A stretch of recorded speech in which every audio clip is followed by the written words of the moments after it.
கேள்வியும் ஞானமும் என்ற தலைப்பில் வந்து நான் பேசிக்கிட்டு இருக்கேன். கேள்விகளுக்கு மக்கள் கேட்கும் கேள்விக்கு பதில் வச்சு கொண்டிருக்கேன். மக்கள் என்னென்னலாம் தெரிஞ்சுக்கணுன்றாங்க.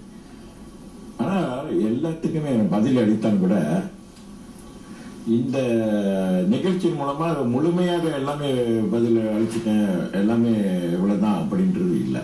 ஏன்னா அது அப்படி உள்ள விஷயம் கிடையாது. சில விஷயங்கள்லாம் வந்து ஆன்மீக விஷயங்கள்லாம் வந்து குரு சீடர் என்ற முறையில் நேரடியாக தான் அந்த அனுபவங்களை பகிர்ந்து கொள்ள முடியும்.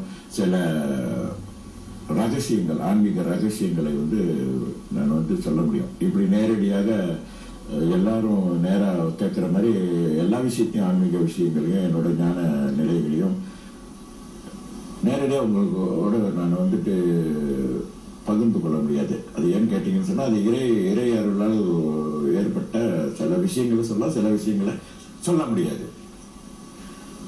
ஆக வாழ்க்கை நல்லா தானே போயிட்டு இருக்கு. குரு நல்லா தான் சொல்லி கொடுத்துட்டு இருக்கேன், ராஜயோகத்தை கற்றுக் கொடுத்துருக்கேன்.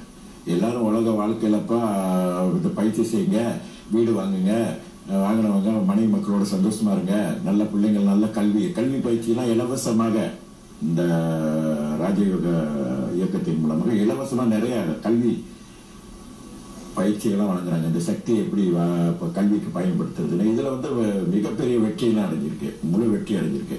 100க்கு 100 வெற்றி அடைந்தவர்கள் இருக்கின்றார்கள். நிறைய நல்ல ஒரு, அதாவது வந்து ஆய்வின்படி பார்க்கும்போது நிறைய மாற்றங்கள் பெற்றிருக்கின்றார்கள். ஆக ரொம்ப சிறப்பாக இருக்காரு அப்படின்னு சொல்லிட்டு வரேன். எல்லாரும் சிறப்பாக இருந்தேன். அப்புறம் எதுக்கு போறீங்க இந்த மாதிரியான கேள்விக்கு? மண்ணாசை, பெண்ணாசை, பொருளாசைலாம் எப்படி விடுறது அப்படின்னு சொன்னா விட்டுருவீங்களா? அவங்க கேட்கிறேன், நான் எப்படி விடுறதுன்னு கேட்குறீங்களா? சொன்னா விட்டுருவீங்களா? அப்படியே விட சொன்னா விடக்கூடிய விஷயமா அது? அப்படிதான் உங்களால விட முடியுமா? நிச்சயமாக விடுவது என்பது அவ்வளவு சுலபமான விஷயம் கிடையாது. ஆக நான் என்ன சொல்றேன் அப்படின்னா, ஆரம்பத்திலே அதுதான் சொன்னேன். ஆரம்ப நிகழ்ச்சிகள்ல கல்வி ஞானத்துல தான் சொன்னேன். அதாவது வாழ்க்கையில நியாயமான முறையிலே சொல்லி கொடுத்துருக்கல.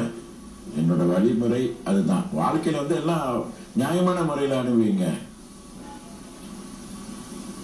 பெண்ணுன்னு சொன்னா மனைவியோடு சந்தோஷமா இருப்பது தவறு கிடையாது. அதே மாதிரி நம்மளோட வாழ்க்கைக்கு தேவையான நேர்மையான முறையில பொன் பொருள் சேர்ப்பதும் தவறு இல்லை. ஆனால் எல்லாத்திற்கும் மேல இறைவன் இடத்திலேயே வந்து பாத கமலத்தில் எனக்கு தூய பக்தி கொடு, ஞானம் கொடு அப்படின்ற பிரார்த்தனை மட்டும் செய்ய மறந்துடாதீங்க. தியானம் செய்யுங்க, மனதை வந்து பக்குவப்படுத்திக் கொள்ளுங்கள் அப்படின்னு. இந்த பக்குவன்ற விஷயம் எப்படின்னு கேட்டீங்கன்னா, ஏன் இந்த இறைவன் இடத்துல வந்து தூய பக்தியை கொடுங்க, எனக்கு வந்து சுத்த ஞானத்தை கொடுங்கன்னு கேட்கிற கேள்வியோட விளக்கம் என்ன தெரியுங்களா? இப்ப கேட்டீங்களா கேள்வி,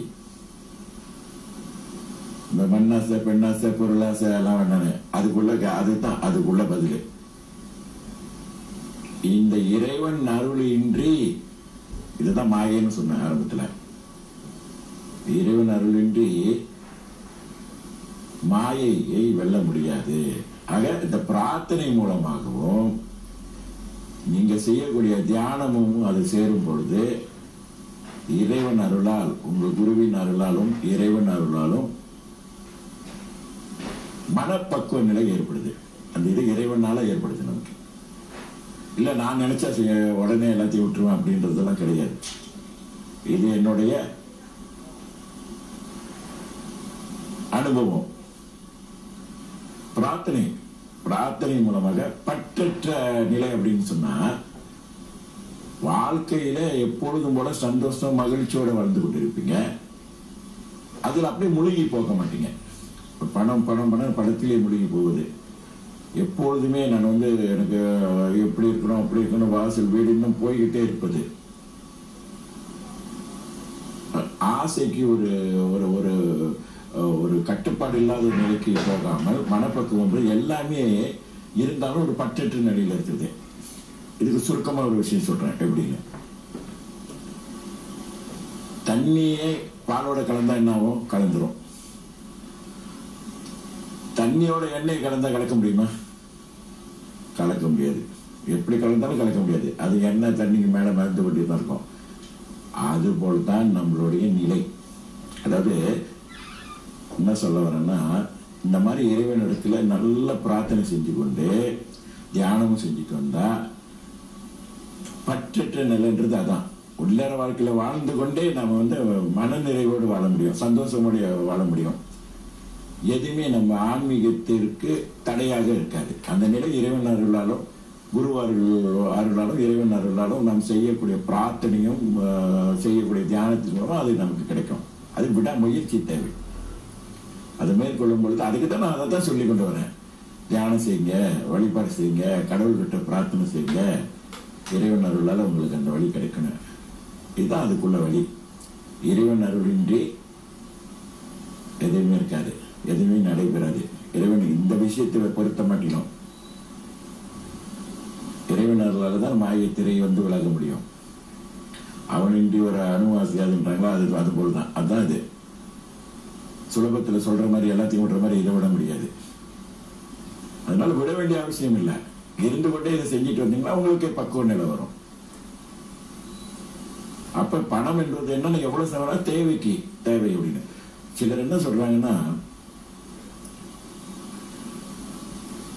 சில வழிபாட்டு முறைகள் நிறைய பணம் வாங்குறாங்க, பூஜைகள் செய்யறாங்க, யாரும் செய்யறாங்க, அதை செய்யறாங்க, நிறைய எதுக்கோ வாங்குறாங்க, வாங்கி எல்லாம் செய்யறாங்க. அது தவறு இல்லை. ஆனால் ஏன் தவறு இல்லைன்னு நான் சொல்றேன் அப்படின்னா, அதனால மக்கள் நன்மை அடைய வேண்டும். உண்மையா நீங்க செய்றீங்களா?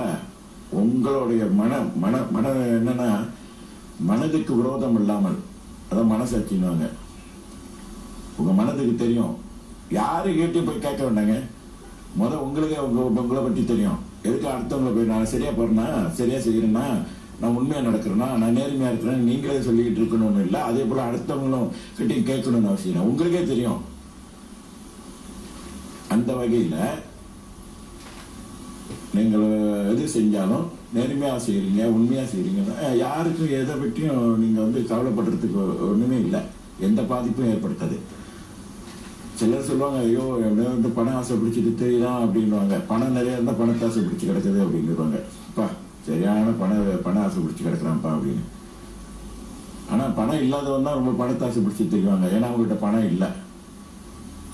ஆக இதுல நல்லா கவனிக்க வேண்டிய விஷயம் என்னன்னா, பணம் இருந்தாலும் இல்லாவிட்டாலும் பணத்தை ஆசை என்பது அவர்களுடைய எண்ணத்தை பொறுத்தது, நிலையை பொறுத்தது. பணம் இல்லாதவங்களும் ஆசைப்படுவாங்க, பணம் இருக்கிறவங்க இன்னும் பெரிய ஆசைகள்லாம் படுவாங்க.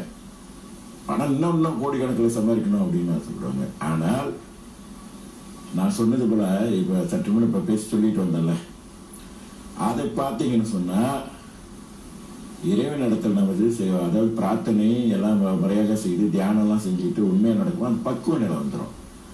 அவர்களுக்கு தான் சொல்லலாம் பணத்தாசை கிடையாது அப்படின்னு. இப்ப என்னை பொறுத்த வரைக்கும் பல பேரும் பல கருத்துக்கள் சொல்லுவாங்க. இவர் என்னது யோகெல்லாம் கற்றுக் கொடுக்குறாரு, அது சொல்றாரு, இது சொல்றாரு, என்னது எப்படி இருக்கும் அப்படின்னு பல விதமான கற்பனையும் வதந்திகள்லாம் கூட செய்யலாம். செய்யறாங்கன்னு இல்லை, செய்யாமலும் இருக்கலாம். ஆனால் எது செய்தாலும் நாம் போற வழி நமக்கு தெரியும். எனக்கு என்ன பத்தி தெரியும், என்ன தெரியும் அப்படின்னு சொன்னா, நான் யாரு, எதுக்காக வந்திருக்கேன் அப்படின்றத என்னோட குருநாதர் எனக்கு எல்லாம் உணர்த்திருக்காரு. எனக்கு குருநாதர் உணர்த்தினார்னு சொல்லும் போது அது அடுத்த இதுல நான் விளக்கமா சொல்ல போறேன். என்னோட முடிஞ்சு போன விஷயத்திலிருந்து வரப்போறேன். அது உங்களுக்கு தெரியும். அதோட ஒற்றுமை ஒன்று கொண்டு எதுவுமே வந்து இது இல்லை.